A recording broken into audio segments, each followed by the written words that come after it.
தேவனால் தெரிந்து கொள்ளப்பட்ட தேவனுடைய பிள்ளையே உன்னை பார்த்துதான் சொன்னார், நான் உன்னை விட்டு விலகுவதும் இல்லை, உன்னை கைவிடுவதும் இல்லை. தோல்வியை ஏற்றுக்கொள்ளாதே, வியாதியை ஏற்றுக்கொள்ளாதே, வியாகுலத்தை ஏற்றுக்கொள்ளாதே, குடிப்பழக்கத்தை ஏற்றுக்கொள்ளாதே, குழப்பத்தை ஏற்றுக்கொள்ளாதே. பவுலை எடுத்துடுங்களா, என்னெல்லாமோ பாடுபடுத்துனாங்க, சரணடைஞ்சானா. ஏன்னா அவனுக்கு சில ட்ரூத்து தெரியும். என்ன ட்ரூத்து தெரியும்?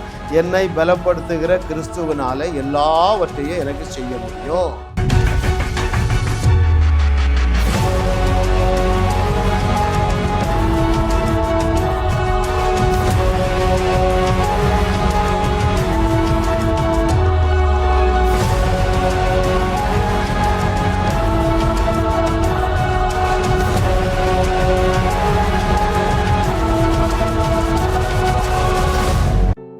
பூமி தாங்க முடியாத மிகப்பெரிய ஆபிரகாமுடைய ஆசீர்வாதங்களுக்காக உங்களை கரம் பிடித்திருக்கிறார்.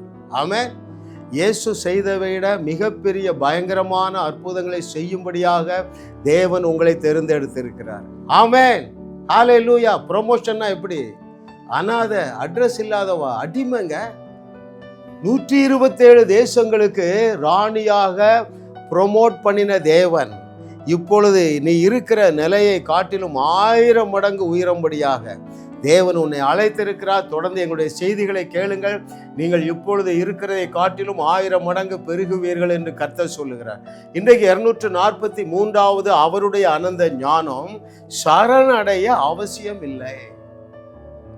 மிக முக்கியமான சத்தியத்தை ஆவியானவர் கற்றுத்தர போகிறார். உங்களோடு சேர்ந்து நானும் கற்றுக்கொள்ள போகிறேன்.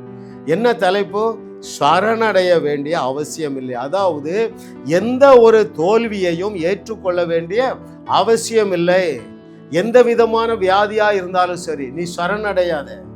எந்த விதமான வியாகுலம், விரக்தி, விபத்துவா இருந்தாலும் சரி, நீ சரணடைய வேண்டிய அவசியம் இல்லை. ஏன்? ஒரே ஒரு வார்த்தை போதுங்க. ஒரே ஒரு வார்த்தை போதும். தேவனால் தெரிந்து கொள்ளப்பட்ட தேவனுடைய பிள்ளையே உன்னை பார்த்துதான் சொன்னார், நான் உன்னை விட்டு விலகுவதும் இல்லை, உன்னை கைவிடுவதும் இல்லை. ஐயா, உன்னை பாதுகாக்காமல் உன்னை விட்டு விலகிறது இல்லை. ஆபிரகாமுடைய பூமி தாங்க முடியாத ஆசீர்வாதங்களை நீ பெற்றுக்கொள்ளும் வரைக்கு உன்னை விட்டு விலகுவதும் இல்லை, உன்னை கைவிடுவதும் இல்லை. ஆபிரகாமுடைய பூமி தாங்க முடியாத ஆசீர்வாதங்களினால் உன்னை நிறைத்த பிறகுதான் நான் வேற இடத்துக்கு போவேங்கிறாருங்க. புரிந்து கொள்ளுகிறவர்கள் பாக்கியவான். ஆமென். ஐயா, சாதாரண ஆசீர்வாதத்திற்கு அவர் ஒருத்தரையும் அழைக்கலைங்க. கிருபை பாருங்க. நான் இரவும் பகலும் வேதத்தை தியானிக்கிறேங்க. அதுதாங்க இருக்கு பைபிள்ல. எது இருக்கு? ஆபிரகாமை போல ஒவ்வொரு இதை கேட்டுக்கொண்டிருக்கல உன்னையும் ஆபிரகாமுடைய பூமி தாங்க முடியாத ஆசீர்வாதங்களினால் நிரப்பி அழகு பார்க்க அவர் ஆசையா இருக்காருப்பா. பரதேசி தான் அவன். அப்படிதான் இன்ட்ரோடக்ஷன் ஆறா. யாரு? ஆபிரகாமுக்கு முதல்ல என்ன பேரு? பரதேசி. நீ பரதேசியாய் வாழ்ந்த தேசத்துல முடிவு எப்படி? பூமி தாங்க முடியாத ஆசீர்வாதம். சந்ததி எப்படி? அவருடைய சந்ததியில ராஜாக்கள் தோன்றினார்கள். அவருடைய சந்ததியில தேவகுமாரன் வெளிப்பட்டார். அப்படிப்பட்ட மேலான ஆசீர்வாதங்களுக்காகவே தேவன் நம்மை அழைத்திருக்கிறார். சாதாரண வாழ்க்கைக்கு சரணடையாத, வியாதியோடு துக்கத்தோடு வாழுகிற வாழ்க்கைக்கு நீ சரணடையாத. அது அவசியம் இல்லை அருமையானவர்களே. ஹல்லேலூயா. வேதம் வாக்கு பண்ணியுள்ள அத்தனை நன்மைகளினாலும் உன்னை நிரப்பும் வரை நான் கைவிட மாட்டேன்னு சொல்லியிருக்கிறார். எத்தனை பேர் ஏற்றுக்கொள்ள போகிறீர்கள் அருமையானவர்களே? அதெல்லாம் எனக்கு வேண்டாயா. நான் ஒரு இடத்துல வேடிக்கையா சொன்னேன், நீங்க இவ்வளவு கஷ்டத்துல இருக்கிறீங்க, ஆட்டோ ஓட்டுறன்னு நினைக்கிறேன், நான் ஒரு 400 கோடி ரூபாய் அனுப்புறேன், நீங்க கடன்ல இருந்து வெளியே வந்துடுவீங்க. நல்ல ஒரு டிராவல்ஸ், என்ன டிராவல்ஸ்? ஏரோப்ளைன், ஒரு 20 ஏரோப்ளைன் வாங்கி டிராவல்ஸ் அப்படிலாம் நடத்துறாங்க அப்படின்னு சொன்னா, பிரதர் எனக்கு அதெல்லாம் வேண்டாம் பிரதர், எனக்கு ஒரு 30,000 ரூபாய் கடன் இருக்கு, அது அடைஞ்சா போதும். பாரு, இவர் எப்படி உருப்படுவாரு? உங்களுக்கு 400 கோடி வேணுமா? இதை கேட்டுக்கொண்டு இருக்கிற மகனே மகளே, 400 கோடியை விட அதிக வேல்யூ உள்ள கிருபை பாருங்க. 400 செய்திகளை உங்களுக்கு அனுப்புறேன், நீ கேளு. 400 செய்தியை கேளு. நீ கோடீஸ்வரன் ஆகவில்லை என்றால் என்னை அழைத்துப்பார். ஆனா அந்த 400 செய்தி கேட்க வரைக்கும் வேற செய்தியை கேட்கக்கூடாது. அதுல மேஜிக்கெல்லாம் இல்லைங்க. உங்கள் விசுவாசத்திலே நீங்கள் வீராங்கனையாக, வீரர்களாக மாறி விடுவீர்கள். விசுவாசிக்கிறவர்களுக்கு எல்லாம் கூடும். முதலாவது என்ன நடக்கும் தெரியுமா? மைண்ட் என்லார்ஜ் ஆகிடும். மனது புதிதாயிரும். பரதேசிக்கு ஆண்டவர் என்ன சொல்றாரு? நீ எவ்வளவு தூரம் பார்க்க முடியுமா பாருப்பா, எண்ணத்தை பெருசாக்கு. நான் உன்னை பூமி தாங்க முடியாத ஆசீர்வாதத்தினால் அலங்கரிக்க வேண்டும் என்றால் உன் எண்ணத்தை பெரிதாக்கு. ரைட்? என் செய்தியை கேட்ட என்ன நடக்கும் தெரியுமா? உங்க எண்ணங்கள் விரிவடைந்து அந்த அளவுக்கு விசுவாசம் வந்து, ஐயா கர்த்தரே தெய்வமாக கொண்ட நாம் சாதாரண வாழ்க்கையை வாழ முடியும். அதனாலதான் வேதம் சொல்லுகிறது, ரட்சிக்கப்பட்ட ஜனமே உனக்கு ஒப்பானவன் யார்? ஹல்லேலூயா. ஏன் சரணடைய வேண்டிய அவசியம் இல்லை. ஒரு வசனம் முதலாவது வாசிக்கிறேன். The book of Ephesians chapter 1 verse 3. நம்முடைய கர்த்தராகிய இயேசு கிறிஸ்துவின் பிதாவாகிய தேவனுக்கு ஸ்தோத்திரம். அவர் கிறிஸ்துவுக்குள் உன்னதங்களிலே ஆவிக்குரிய சகல ஆசீர்வாதத்தினாலும் நம்மை ஆசீர்வதிப்பார். அப்படி ஃபியூச்சர் டென்ஸ்ல இல்ல, ஆசீர்வதித்து இருக்கிறார். ஐயா, இம்மைக்குரிய ஆசீர்வாதங்களினாலும் மறுமைக்குரிய ஆசீர்வாதங்களினாலும் நீங்கள் நிரப்பப்பட்டு, சகல ஆசீர்வாதங்களினாலும் நீங்கள் நிரப்பப்பட்டு இருக்கிறீர்கள். ஹல்லேலூயா. அதுல என்னதெல்லாம் அடங்குது? சமாதானம், சந்தோஷம், ஆரோக்கியம், ஐஸ்வர்யம், ஆத்துமாக்கள், அற்புதங்கள். ஆண்டவர் ஆசீர்வதிச்சா கொஞ்சமா ஆசீர்வதிப்பாராங்க. ஆபிரகாம் ஆசீர்வதிக்கப்பட்டவன், நம்ம அண்டர்ஸ்டாண்டிங் இல்லையா? அவன் ஆஸ்தி எவ்வளவு இருந்தது? பூமி தாங்க முடியாது. அவனுடைய சந்ததி எப்படி இருந்தது? பூமியின் தூளை போல இருந்தது. அவருடைய சந்ததியில யார் தோங்கினார்கள்? ராஜாக்கள் 5-6 பேர் தோங்கினாங்க. தேவகுமாரன் சகல ஆசீர்வாதங்களினாலும் உங்களை அவர் நிறைத்து வைத்து இருக்கிறார் என்கிற வெளிச்சம் வந்துட்டா போதுங்க, சக்கப்போடு போடுவீங்க. ஹல்லேலூயா. ஐயா, இந்த உலகத்து ஆசை எல்லாம் போயிருங்க. உலகத்து ஆசை எல்லாம் தன்னால போயிடும். ஏன்? மேலானவைகளை நாம் சிந்திக்க துவங்கி விடுகிறோம். That's our experience. அதுதான் எங்களுடைய அனுபவமாக இருக்கிறது. பாருங்க, ஒரு சில ஆசீர்வாதங்களை உங்களுக்கு சொல்லட்டுமா? இயேசு என்ன சொன்னாரு? என்னுடைய சமாதானத்தையே உங்களுக்கு வைத்து விட்டு போகிறேன்.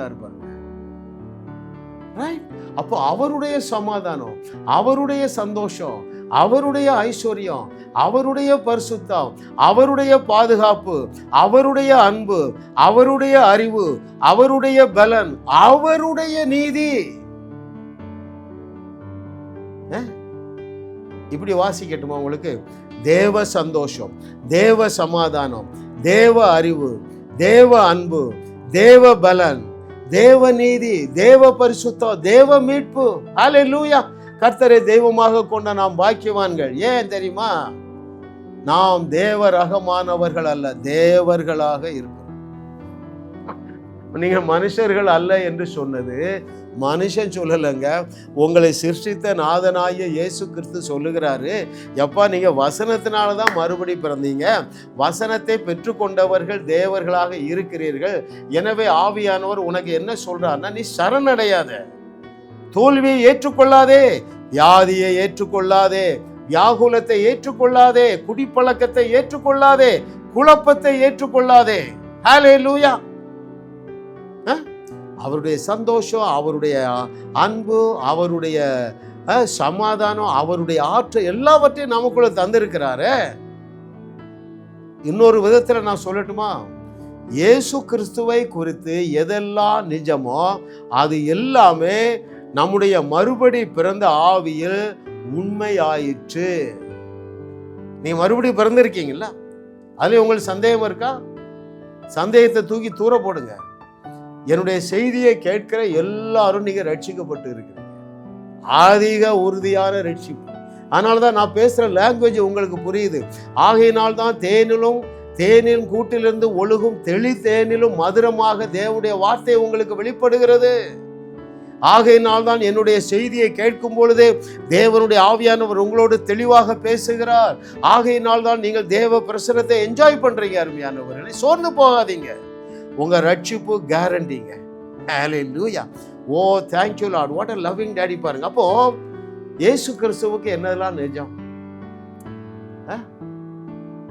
பிதாவிடத்துல சொல்றாரு பாருங்க, பிதாவே, நீர் எனக்கு தந்த மகிமையை நான் இவர்களுக்கு கொடுப்பேன்னு சொல்லல, கொடுத்துட்டேங்கிறார். எத்தனை பேர் புரியுதுங்க? இயேசு கிறிஸ்துவுக்கு எது நிஜம்? பிதாவாகிய தேவனுடைய மகிமை. ஹல்லேலூயா. மகிமை என்றால் என்னவென்று நான் ஏற்கனவே பேசியிருக்கிறேன், அதை கேளுங்க. பாருங்க, அப்போ அந்த தேவனுடைய மகிமையை நமக்குள்ளே வச்சு விட்டார். இதை குறித்து அறிஞ்சிருந்தான் பாருங்க. யாரு தெளிவா அறிஞ்சிருந்தான்? பவுல். போடுன்னு போட்டான். பைபிள்ல 12 புஸ்தகத்தை எழுதுற அளவுக்கு வெள்ளம் போல வெளிப்பாடு. அவன் தான் சொல்லுகிறான். அந்த வசனத்தை வாசிக்கிறேன். The book of Romans chapter 8 verse 30, very very important. ரோமர் 8வது அதிகாரம் 30வது வசனத்தை நான் மனப்பாடம் செய்துட்டேங்க. எவர்களை முன்குறித்தாரோ அவர்களை அழைத்தும் இருக்கிறார், எவர்களை அழைத்தாரோ அவர்களை நீதிமான்களும் ஆக்கியும் இருக்கிறார், எவர்களை நீதிமான்கள் ஆக்கினாரோ அவர்களை மகிமைப்படுத்தியும் இருக்கிறார். You have been glorified. With which glory? எப்பா, பிதாவுடைய மகிமையை நீ அனுபவிக்கிற நபராக இருக்கிறார். சப்பையா வாழ முடியுமாங்க? பதில் சொல்லுங்க. சாதாரண வாழ்க்கை வாழ முடியுமா? அருமையான தேவனுடைய பிள்ளைகளே, இந்த மகிமை எல்லாம் எப்பொழுது நீங்கள் பெற்றுக்கொண்டீர்கள் தெரியுமா? அது ஒரு கிராஜுவல் growth கிடையாது. அறிவு தான் கிராஜுவலாக க்ரோ ஆகுது தவிர, அந்த தேவ மகிமையை நீங்கள் ரட்சிக்கப்பட்ட அன்றே தேவனுடைய ஆவியானவர் உங்களுடைய ஆவிக்குள்ள வச்சிட்டார். பவுல் சொல்றாரு பாருங்க, 8:30. இயேசு சொல்றாரு பாருங்க, என்னுடைய மகிமை இவர்கள் பிதாவே நீர் தந்த மகிமை இவர்கள் கொடுத்த அந்த மகிமையை நீங்கள் ரட்சிக்கப்பட்ட அன்றே ரட்சிக்கப்பட்ட ஆவி மனுஷன்ல பெற்றுக்கொண்டு விட்டீர்கள். மனுஷன் 3 பகுதியா இருக்கு: ஆவி, ஆத்துமா, சரீரம். உங்களுடைய ஆவி மனுஷன் மாத்திரம்தான் ரட்சிக்கப்பட்டிருக்கிறான். இந்த ஆவி மனிதனை மாத்திரம்தான் தேவன் பார்த்து அவர் திருப்தியா இருக்காரு. அது ஒரு பிளேம்லெஸ்ஸா இருக்கு, ஸ்பாட்லெஸ். அதுல ஒரு கரும்புள்ளி இல்லை. அது எப்படி இருக்கிறது? அங்கே ரோமர் 8வது அதிகாரம் 30வது வசனத்துல என்ன சொல்லுது? எவர்களை முன்குறித்தாரோ அவர்களை அழைத்தும் இருக்கிறார், எவர்களை அழைத்தும் இருக்கிறாரோ அவர்களை நீதிமான்கள் ஆக்கியும் இருக்கிறார். Right? You have been made God's righteousness. You have been made என்னது? Perfectly perfected. You have been sanctified in your spirit man. இதை குறித்து எனக்கு அறிவு வந்தது பாருங்க. குற்ற மனசாட்சியே இல்லைங்க.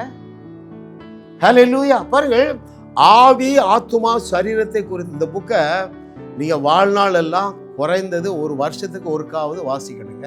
இந்த புஸ்தகம் மாத்திரமல்ல, நான் கொடுக்கிற அறிமுகப்படுத்துகிற அத்தனை புஸ்தகமும் உங்கள் லைப்ரரியில் இருக்கணும். ஒரு சகோதரிட்ட பேசுகிறேன், சிஸ்டர் நீங்கள் இந்த 3 புக்கை வாசிங்க. அங்கே மகா 7-8 வருஷமாக பிரிஞ்சு இருக்கிறா. மகன் மருமகா வரல, அடுக்கி கொண்டே போனாங்க பிரச்சனையை. சிஸ்டர், நான் உங்களுக்கு ஒரு 3 புக்கு அனுப்புகிறேன், இதை படிங்க. நீங்கள் 3 புக்கு முடிக்கிறதுக்குள்ளாக உங்கள் மருமகா வந்துடுவான்னு சொன்னேன். பிரதர், எங்கள் வீடெல்லாம் புக்காக தான் இருக்குண்ணா. நான் சொன்னதை உங்களுக்கு சொல்கிறேன், தப்பாக நினைக்காதீங்க. Don't mistake me. நான் சில கடினமான வார்த்தைகளை இயேசு கிறிஸ்துவை போல நான் பயன்படுத்துறது உங்களுக்கு நல்லது. பாருங்கள், பவுலை போல பயன்படுத்துவது நல்லது. இயேசு கிறிஸ்து என்ன வார்த்தை சொன்னார்? சத்தியத்தை சரியாக போதிக்காத மதவாதிகளை பார்த்து என்ன சொன்னார்? குருடருக்கு வழிகாட்டுகிற குருடர்கள், வெள்ளை அடிக்கப்பட்ட கல்லறை என்றார். பவுல் என்ன சொன்னார்? வேத புரட்டர்கள் என்றார். நான் என்ன சொல்றேன்?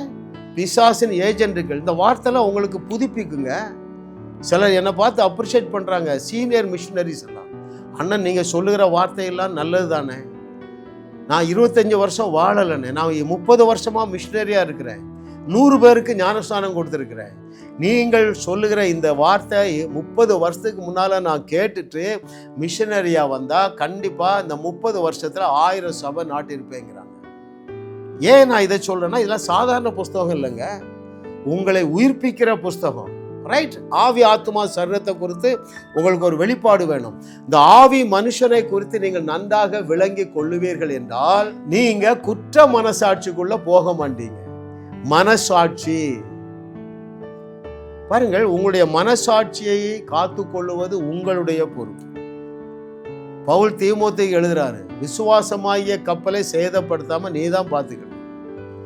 தவறான பிரசங்கத்தை கேட்டால் இருக்கிற விசுவாசத்தை மாத்திரம் இழக்க மாட்டீர்கள், இருக்கிற சுகத்தை இழப்பீர்கள், இருக்கிற ஐஸ்வர்யத்தை இழப்பீர்கள், ஃபேமிலி ரிலேஷன்ஷிப்பை இழந்துருவீங்க. நிறைய பேர் இழந்துட்டீங்க. ஏன்? நீங்க தவறான போதனைகளை கேட்கிறீர்கள். கேட்கிறதற்கு காதுள்ளவர்கள் கேட்க கடவர்கள். ஹல்லேலூயா. பாருங்கள், உங்களுடைய மறுபடி பிறந்த ஆவியிலே பழுதொன்றும் இல்லை. முழுவதுமாக ஒரே விசையாய் அதை தகுதிப்படுத்தி விட்டார். நீங்க ஏற்கனவே பெற்றுக்கொண்டு விட்டீர்கள். திரும்ப அதை தேடி போக வேண்டிய அவசியம் இல்லை. You are fully qualified as well as you are fully empowered.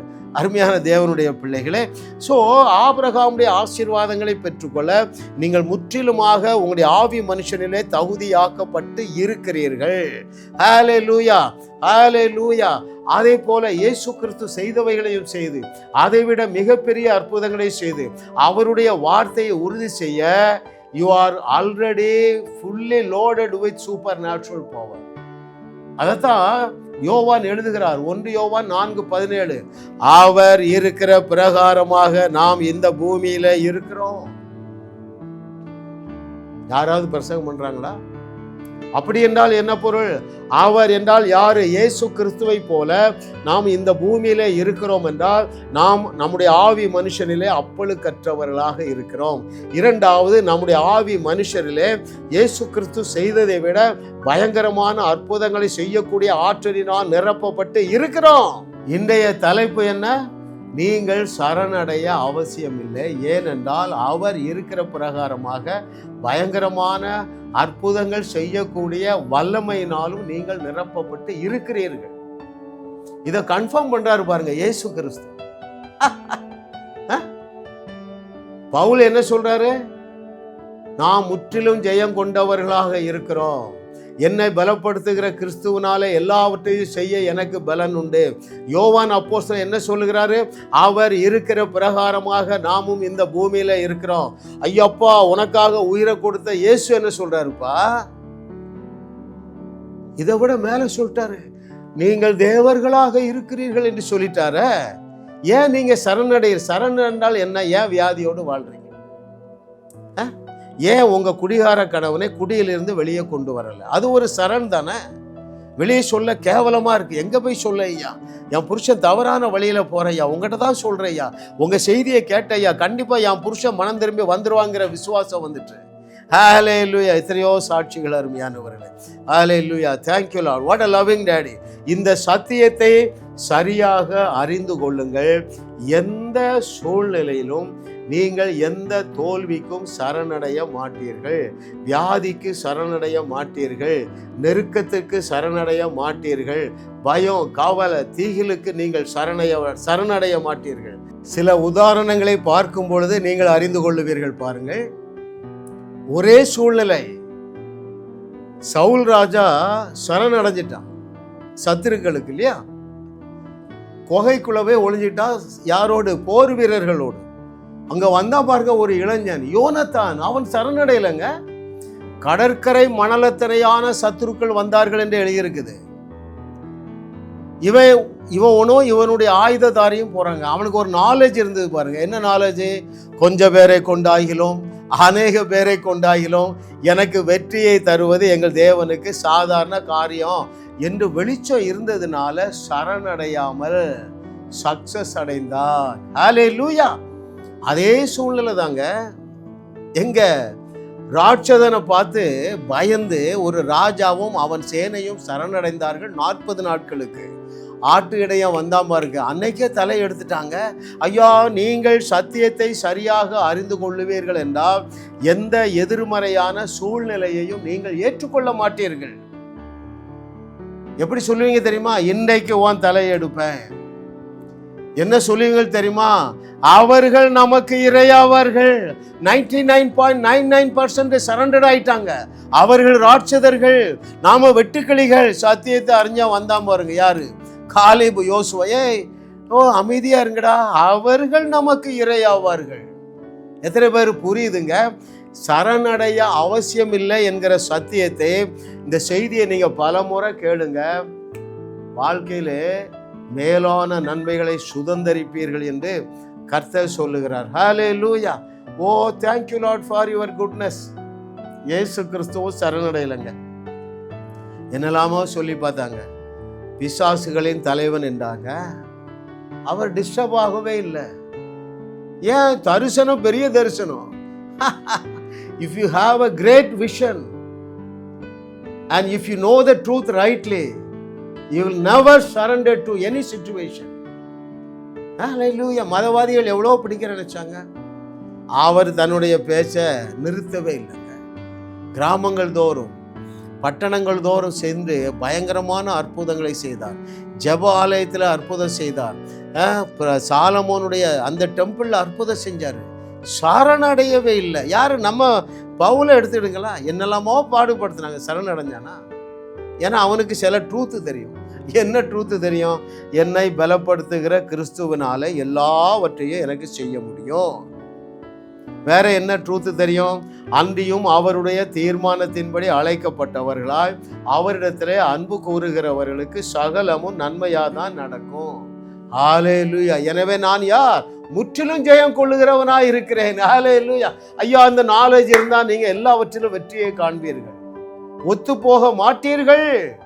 வியாதியோடு வாழ மாட்டீங்க, வியாகுலத்தோடு வாழ மாட்டீங்க, குழப்பத்தோடு வாழ மாட்டீங்க, குழந்தை இல்லாமல் வாழ மாட்டீர்கள். ஹல்லேலூயா. அதனாலதான் இன்னைக்கு தலைப்பு என்ன? சரணடைய அவசியம் இல்லை. ஹல்லேலூயா.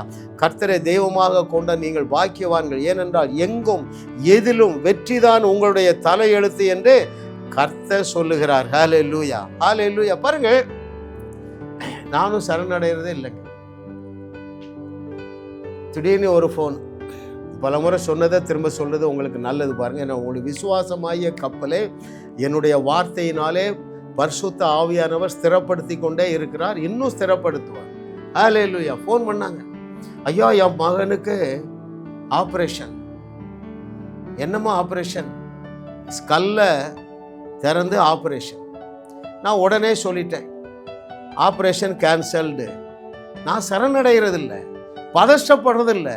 செத்து போனான்னு சொன்னா கூட நான் பதஷ்டப்படலைங்க. கிருபை. இரவும் பகலும் வேதத்தில் நான் தியானமாக இருக்கிறேன். அது அவராலே உண்டாயிற்று, அவருக்கே மகிமை உண்டாவதாக. நான் ஒரு 20 புஸ்தகம் வச்சுருக்கேங்க, ரொட்டேஷனில் படிச்சுட்டே இருக்கிறேன். 20 புஸ்தகத்தை தவிர வேறு புக்கு படிக்க மாட்டேன். ஏன்? நம்முடைய விசுவாசமாகிய கப்பலை ஸ்திரப்படுத்தக்கூடியது.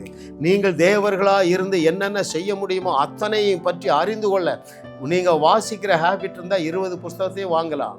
வாசிக்கிற ஹேபிட் இல்லை. எனக்கு வாசிக்கிற ஹேபிட் கிடையாதுங்க. ஒரு பேஜை கூட ஃபுல்லாக கண்டினியூஸாக என்னால் வாசிக்க முடியாது. ஆனாலும் வாசிக்கிற, ஏன்? லைனுக்கு லைன் பஞ்சு. ஒவ்வொரு பக்கத்திலையும் வெளிப்பாடுகள் நிறைந்த புஸ்தகங்க. 3 புஸ்தகத்தையாவது வாங்குங்க, வாங்கி வாசிங்க, தலைக்குள்ள வைத்து படுத்துக் கொள்ளாதீர்கள். இந்த சத்தியங்களை நீங்கள் சரியாக அறிந்து கொள்ளுவீர்கள் என்றால் தேவன் உங்களுக்கு வைத்திருக்கிற எதை அறிந்து கொள்ளுவீர்கள்? எல்லா இடத்துலையும் எனக்கு சக்சஸ் தாங்க. எங்கும் அவருடைய அந்த அரோமாவை விளங்க பண்ணுகிற வல்லவனாக தேவன் என்னை வைத்திருக்கிறார் என்கிற நாலேஜ். ஹல்லேலூயா. பாருங்க, நான் போனேன் உள்ள ஐசியூக்குள்ள. அவர் அந்த அம்மா, அதாவது அந்த அம்மா சொல்றாங்க ஃபோன்ல, நாளைக்கு சர்ஜரி கேன்சல். ஐ செட், இல்லை பிரதர், முடியெல்லாம் ஷேவ் பண்ணிட்டாங்க. பரவாயில்ல சிஸ்டர், தேவன் இந்த ஆபரேஷனை கேன்சல் பண்ணிட்டார். போனேன் பாருங்கள், குமரன் ஆஸ்பத்திரி, பூந்தமல்லி ஹை ரோட்ல, ரைட், புரசவாக்கத்தில் பாருங்க. 2 நிமிடம் தான் கொடுத்தாங்க. அந்த வழுக்க மண்டையில் கை வச்சு பேசுகிறேன். ரைட். நான் சரணடையவில்லை. நான் என்னுடைய சிச்சுவேஷனில் சரண் என்னது? பயப்படுறது இல்லையா? அவருடைய சிச்சுவேஷனில் என்னது? வியாதியை ஏற்றுக்கொள்வது. வியாதியையும் ஏற்றுக்கொள்ளக்கூடாது, பயமும் வரக்கூடாது. எனக்கு பயமே வரல. ஹல்லேலூயா. நான் சொன்னபடியே அவரு சுகமாயிட்டாரு, ஐசியூவே காலி ஆயிட்டுங்க. ஹல்லேலூயா. ஒரு சகோதரி ஃபோன் பண்ணுறேன், பிரதர் எங்கள் அப்பா இறந்து போயிட்டாங்க, கீழ்ப்பாக்கத்தில் இருந்து எங்கே கொண்டு போகிறோம்? மெஞ்ஞானபுரத்துக்கு கொண்டு போகிறோம், ஆம்புலன்ஸில் போயிட்டுருக்கோம், ஏதாவது செய்ய முடியுமா? எனக்கு ரொம்ப ஆச்சரியங்க. அந்த ஆம்புலன்ஸில் பாடியை, அப்பாவுடைய பாடியை வச்சுட்டு மகள் பக்கத்தில் இருந்து கூப்பிடுறாங்க. எனக்கு எவ்வளோ தெம்பு வரும்? ஏம்மா, நீ உங்கள் அப்பா சீக்கிரம் உயிரோடு வரப்போகிறாங்க, நீ வந்து சாட்சி சொல்ல போகிறான்னு. என்னையா செய்யணும்? அந்த ஃப்ரீசர் பாக்ஸ் மேலே கை வைங்க. ஆண்டவர் ஞாபகப்படுத்துறாரு. என்ன ஞாபகப்படுத்துறாரு? பாடையிலே பாய்ந்து சென்ற அதே சூப்பர் நேச்சுரல் பவர் இந்த ஃப்ரீசர் பாக்ஸில் இப்பொழுதே பாய்ந்து செல்லுகிறது என்று பேசுகிறேன். கவனிக்கிறீங்களா? அவள் ஒத்துழைக்க. ஆமேன். அங்கிள் பேசுங்க பேசுங்க, நான் ஒத்துழைக்கிறேங்கிறான். அரை மணி நேரம் பேசுறேங்க, உயிரோடு எழும்பவில்லை. ஆனால் எனக்கு தான் வெற்றிங்க, என் விசுவாசம் பெருகிற்று. அவர் வயசு 80 வயசு, what ever it may be, but நான் விடுற மாதிரியே இல்லைங்க. எந்த டெட் பாடியை பார்த்தும் நான் சரணடைவது இல்லை. 80 வயசானாலும் சரி, 100 வயசானாலும் சரி, என்னோடு எழுந்திருங்கள் அருமையானவர்களே. 1000 முட்டுவலி முதுகுவலி தலைவலி போக்குறத விட ஒரு டெட் பாடியை எழுப்புனா போதுமா? உன் விசுவாசம் விண்ணை தொட்டு விடுமே. ஹல்லேலூயா. நீ எப்படி அப்போ சரணடைய முடியும்? யோசித்து பாருங்க. நீ ஒரு 2-3 சடலத்தை எழுப்பிட்டா எந்த தோல்வியையும் நீ ஏற்றுக்கொள்ள மாட்டாய். உன்னுடைய மனம் புதிதாகி வாழ்க்கை மறுரூபமாக அடைந்து விடுமே. ஹல்லேலூயா. இதை சொன்னவர் யாருங்க? இதை சொன்னது யாரு? இயேசு கிறிஸ்து சொன்னார். நீ சரணடையாதப்பா. ஏன் நீ சரணடைய வேண்டியதில்லைன்னா, நீங்கள் தேவர்களாக இருக்கிறீர்கள். ஓகே ஆண்டவர், வேற என்ன? நீ தேவனாய் இருக்கிறதுனால நான் செய்ததையும் செய்வாய், இதை விட பெரிய அற்புதங்களை செய்வாய். நன்றி இயேசுவே, நீர் சொல்லிட்டீர் ஆண்டவரே, நான் அதை எனக்கென்று எடுத்துக்கொள்ளுகிறேன்.